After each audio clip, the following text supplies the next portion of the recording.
هر وقت عصبانی میشی یاد باش که حیوان شدی، اما لحظه حیوان هستی خلاص. بعضیا عصبانیت جنون موقت میگه تو در وقت جنون دیوانه هستی دیگه، وقتی عصبانی هستی دیوانه هستی. کارهای از دست تو سر میزنه که تو دولت عادی نمیخوای تو باشه. ما برات از اون که بگویم حیوان هستی، لحظی که عصبانی هستی حیوان هستی و نباید تو حیوان باشی.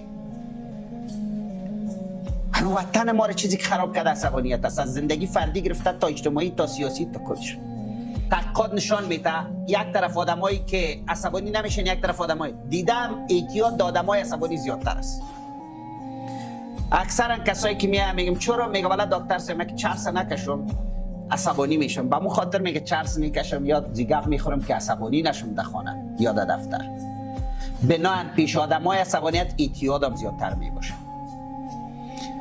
ولی یادت باشه که اعتیاد راه حل خشم و عصبانیت نیست، بدتر ساخته میده. یک وقت مواد مصرف میکنی دیگه کنترل نمیتونه.